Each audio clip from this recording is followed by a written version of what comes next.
Hi everybody, this is Mrs. Marr, and I want to talk a little bit today about putting an undertone in a drawing when you're doing a portrait. And it's true of other things, not just portraits, but this is mainly for the students in Art in Action. I'm not teaching a drawing class right now, and with hybrid, even the Art in Action kids, I don't see them as much as I normally would. So I wanted them to have something, particularly the new kids that are doing this project for the first time. I want them to have some backup. So we're doing this video. And in that case, the reason we're doing it is for the memory project, which if you don't know what the memory project is, it's something we've done in the art department at Whitman-Hanson for quite a few years. And we work with the memory project as a group in Wisconsin that facilitates getting portraits of kids in other countries who are in orphanages and refugee camps, getting their pictures to American art students so that the American art students can create their portraits. Okay, so the American kids will get a photograph and use it as the subject of a portrait and then send it to the kids back in many different countries. And basically, we've done that through Art in Action and in the drawing classes for several years now. And I wanted to sort of show you the process that we use to do that. Actually, I should keep this in here for the time being. And part of what we do, there's lots and lots and lots of ways that you can create a portrait for the memory project or otherwise, but we tend to focus on layering in color, either with colored pencils or with pastels, both pencil form and stick form in both cases. Now, because we don't have permission to use photographs of these kids in orphanages on the internet, a friend of mine, Jen Whalen, who owns Jennifer Lynn Photography, was nice enough to give me a portrait of her son to use. So thank you to both of them. And what I want to do is I want to talk about the fact that before we even start, we want to think about undertones. We want to think about values, first of all. And anybody who's been in my Art Foundation classes knows plenty about how we find the values in the picture, which is the darknesses and lightnesses.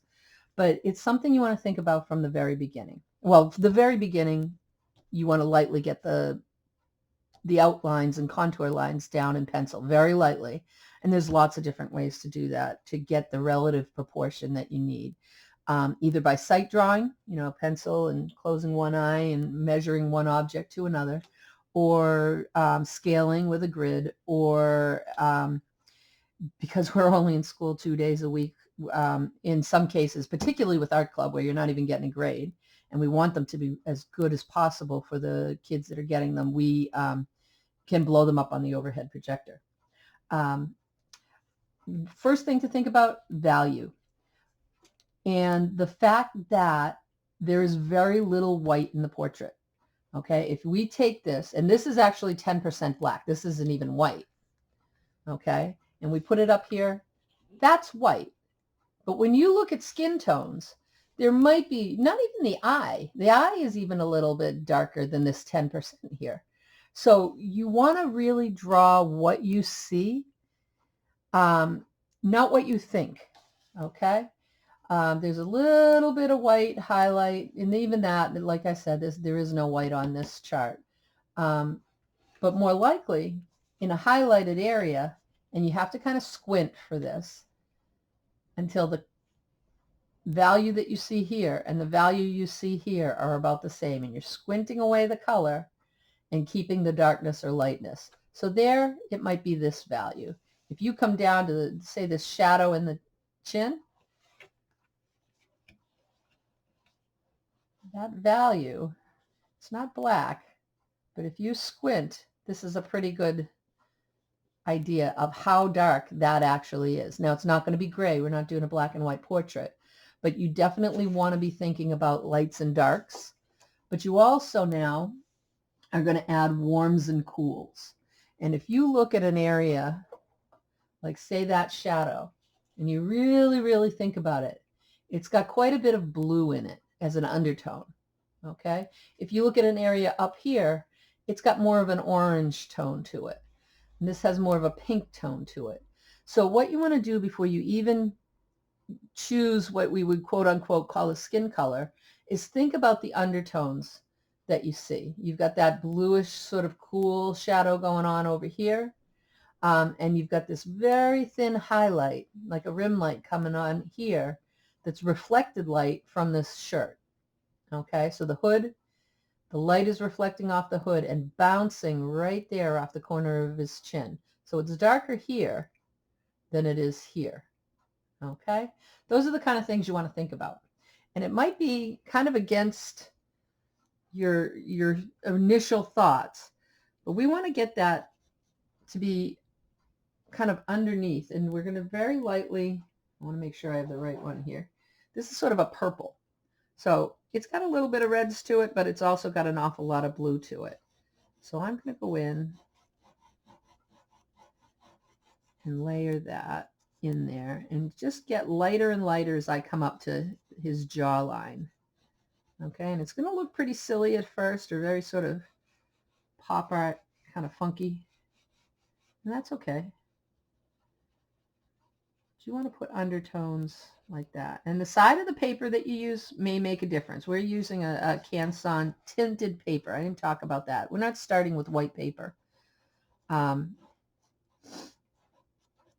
think about the shape, like underneath the cheekbone. You might get a little bit more darks and lights to it. Okay.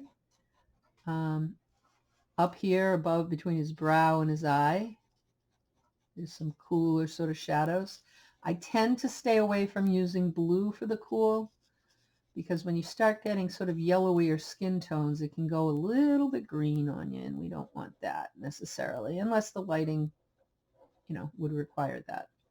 But you can see the sort of, I don't know if you can see this in the video or not, but there's sort of circle patterns, and those circles are from the texture of the paper, and that a rougher sort of paper is meant to grip the pastels. You can only do so many layers before it starts not gripping. Some more shadow going on down in here. Okay, we're not probably going to sit here for this whole portrait. However, I did want to impress upon you the importance of getting these colors in there. It might be kind of tricky to see them at first. Okay, definitely up in here there's some shadow. And I'm doing sort of small strokes, kind of almost rounded strokes.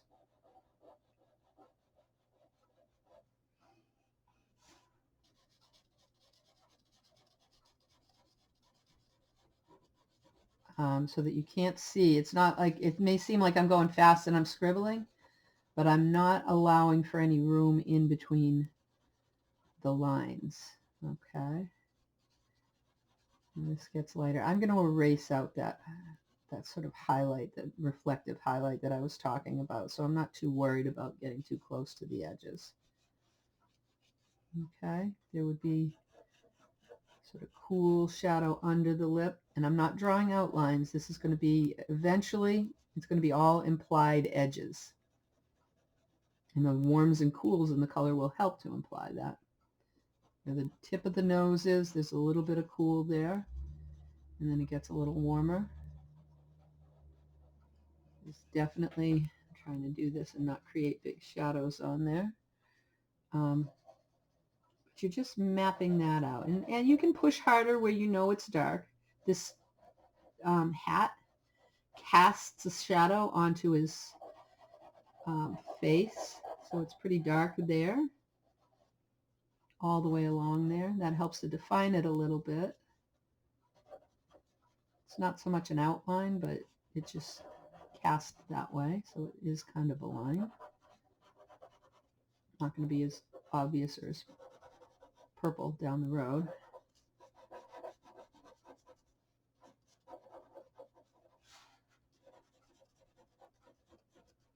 And some hair over his ear.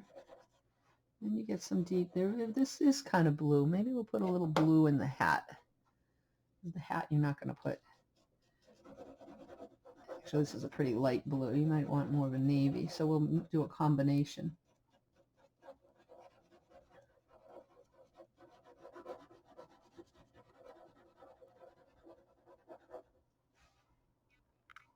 And even in the texture up in here, we're going to have some combinations of colors just to make your colors a little more sophisticated, a little more alive.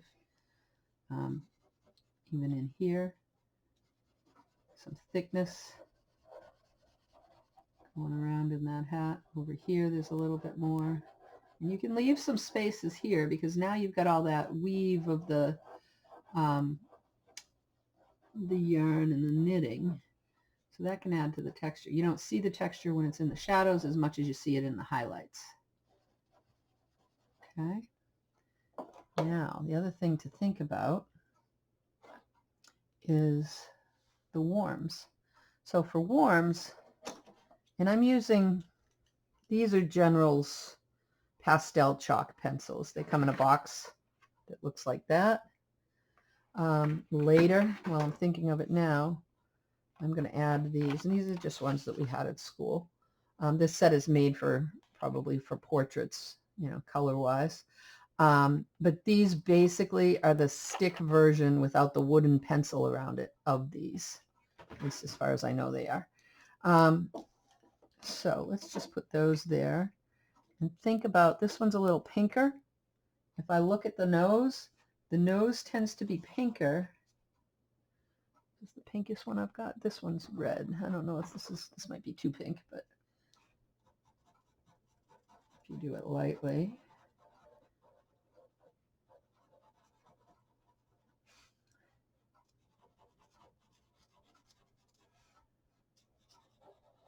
And you can layer from the purple into the reds or the pinks.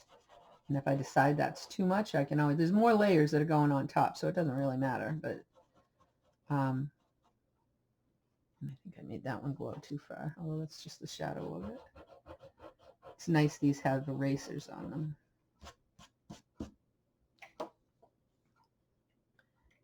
You can use an orange to get this shadow down in here.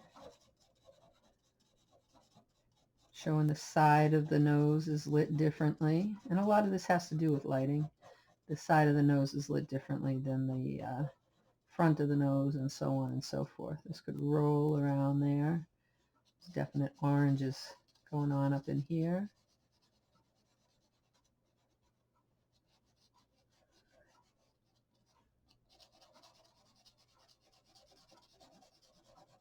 Now this orange is getting kind of neutralized with the purples, and that's okay. We're dragging the purples into it. There's going to be a lot of dragging of these colors around soon.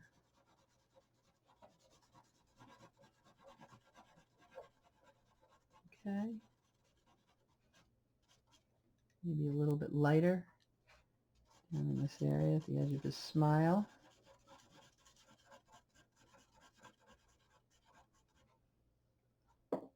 And we definitely am going to have some pink in the lips. The upper lips tend to be much thinner than the bottom lips. You want to make sure that that little dip falls, and this is sort of spread out a little bit more, falls under the nose. If there's a center line going down the middle, we want to make sure everything lines up. That's going to fade out. You're not going to see as much color there. Now there are other colors in the lips too, but at least this will just sort of map it out. There's definitely a lot more white towards the center.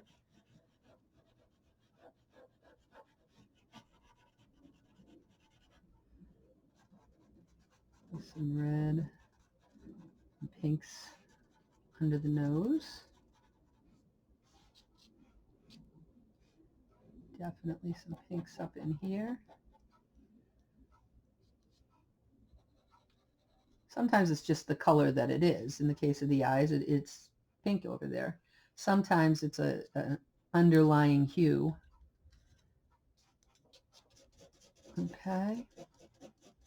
Now, I would do a fair amount of this, and I probably should have started one and got a little further so you didn't have to watch me do the whole thing. I would lay these colors in. Maybe find the pink. Pink is almost the white. Now keep in mind, you could even put in some white because you're going to layer other colors into it. But the center of the cheek.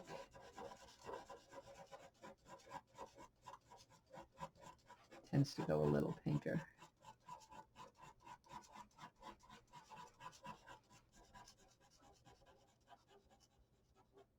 That's pretty light in there. There's definitely some pinks going on in here. I don't know how much you can see the colors that I'm seeing in the actual video. But it's beginning to take some shape.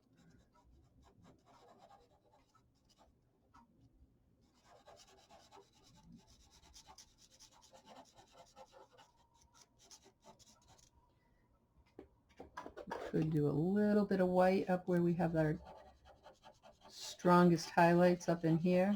It's not going to stay white, but it's going to stay light. Get that white coming down the center of the nose. Getting a little wider at the tip of the nose. It's okay if it overlaps some of the other colors. It's relatively light here. A little bit there too. Center of the chin, right above the lip. It tends to be very light. Maybe not that light, but and down in here. Now we got a lot of different things going on here. We'll put some in the eye, although the eye is going to have some shadow on it. I think for the sake of video, it helps to sort of mark these spaces for the time being.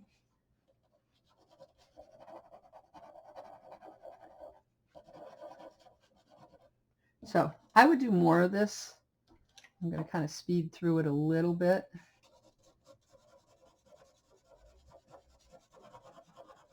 And start layering over each other. So there's slow, gradual transitions. Okay.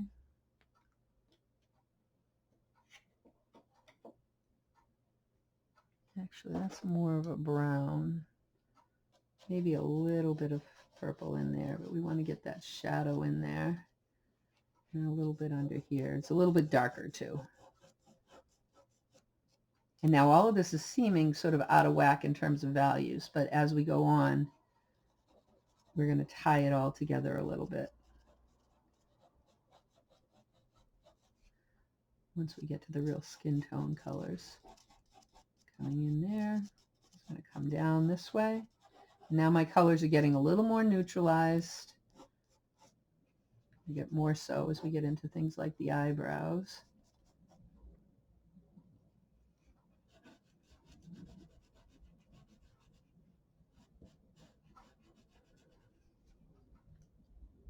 Back to that purple.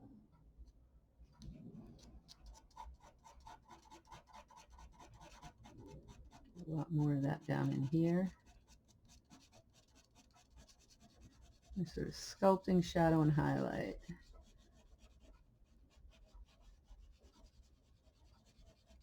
And remember, you can push a little harder where you know you need it darker, push a little less where you want it lighter. Now, if it wasn't for speed, I would be going down and doing the neck and all the skin tones at the same time, but I just want to kind of speed this up a little bit. Now layering the purples a little bit into the oranges. Get a little bit more of this going on in here. A little more shadow down in there.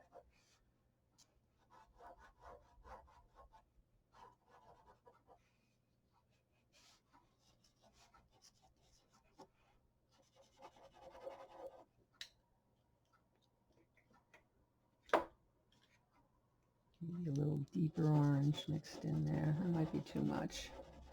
Might want the more yellowy orange.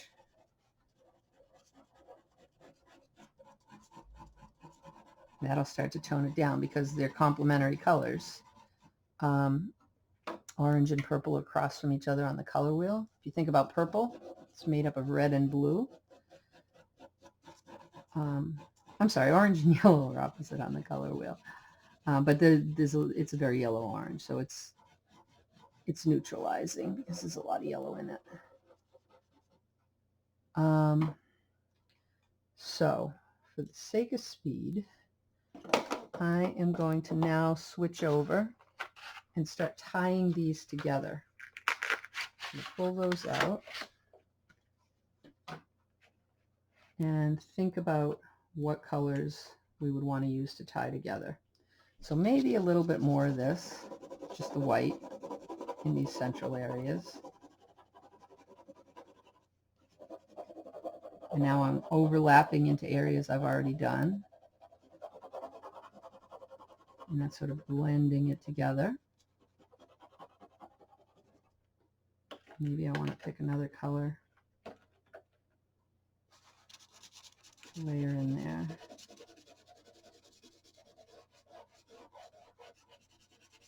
Now, I tend to do the features after I get a pretty decent form on the actual form of the face.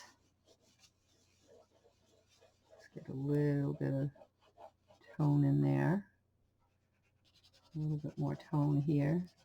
Very short, close strokes. Sometimes you want to take on your paper and kind of flatten it out and get it just the way you want it before you actually use these sticks.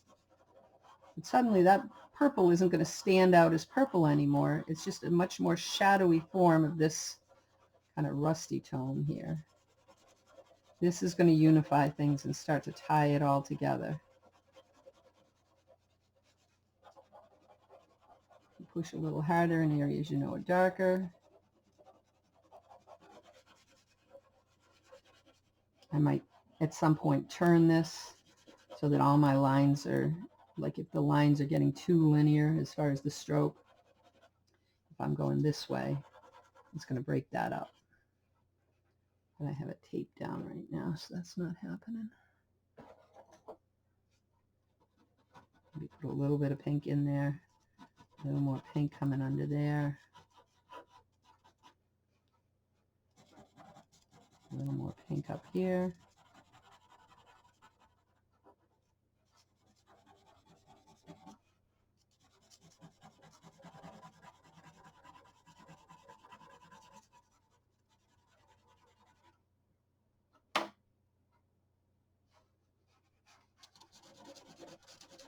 That would need a little more purple too, which I have lost. So we're going to skip the purple for right now. Yeah, there it is. Sometimes it's hard to tell the purples from the blacks, and you definitely don't want to go in with black.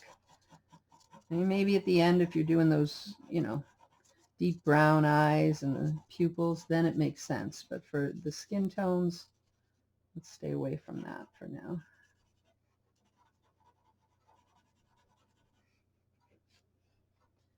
This.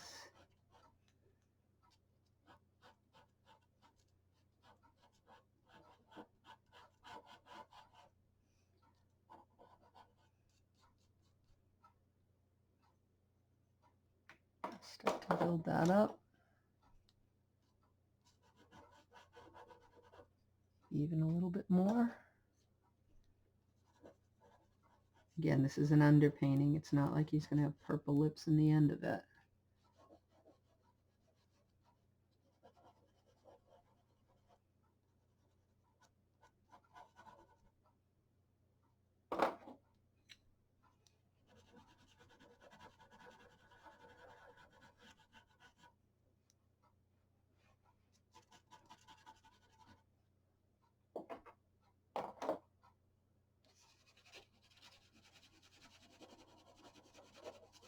And if you feel like you needed a little more of the pink or the orange or the white somewhere, It's not the end of the world if you put it in later.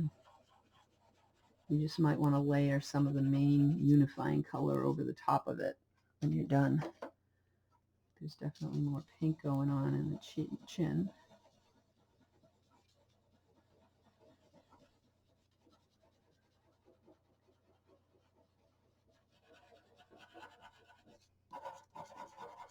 Use that to unify it too.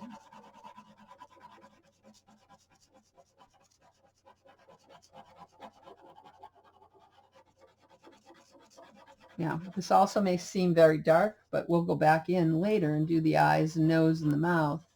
And they are going to be the focal point, and they're going to have a darker, if you can see up here, there's the most contrast, which is good because he's looking out at you, so you want to be drawn to his eyes. So ultimately, this is going to be much darker than any skin tone. Now it doesn't seem that way, but we know we're going to get there.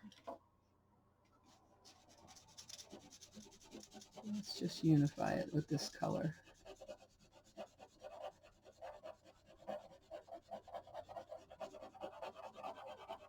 Now, I haven't done a lot of smudging yet. There are times when you might want to use a stump or tortilla. And we definitely could do more layers or angle it differently. Definitely want to get that sort of orange tone going in there. Show the side of the nostril. Definitely a little bit of it in here.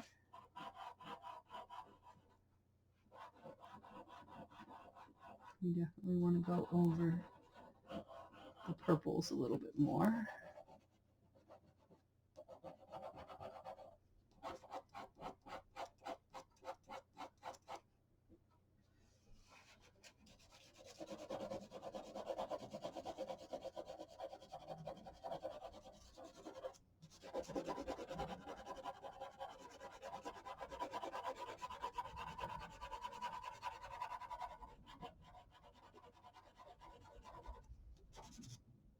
Okay, just for the sake of showing you what I'm talking about, if we go into the eyes, and give them a little tone, and I would definitely not lose that highlight. As a matter of fact, sometimes we go back over them at the very end and even add a little bit of whiteout or something in there to get that highlight, which is tricky on toned paper, but it's doable.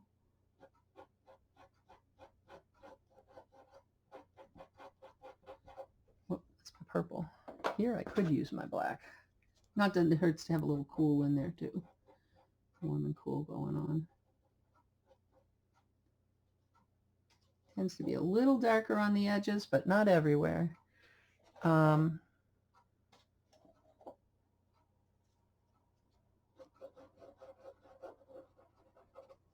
Put a little white in just so we don't lose that highlight. And we did.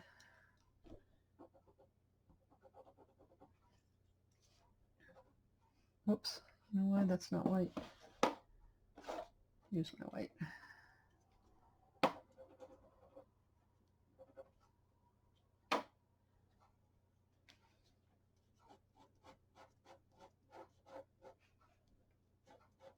Now, I would spend a little more attention on the white of the eye and getting the shading, and probably make that eye even a little bit bigger. Maybe put some gray to show that that eye is rounding out of the corners.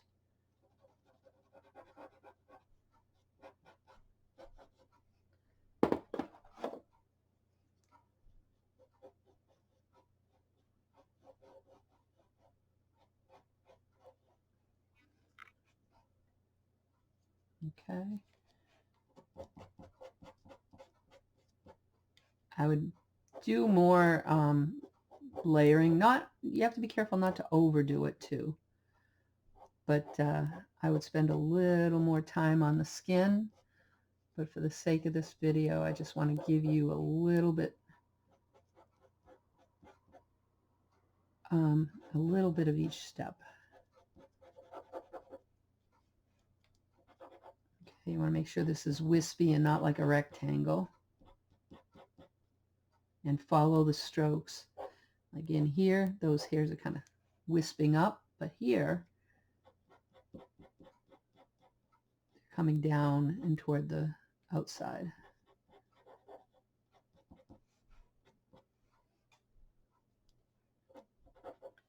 It wouldn't be a solid black. Let's put a little bit of brown to soften the colors in there.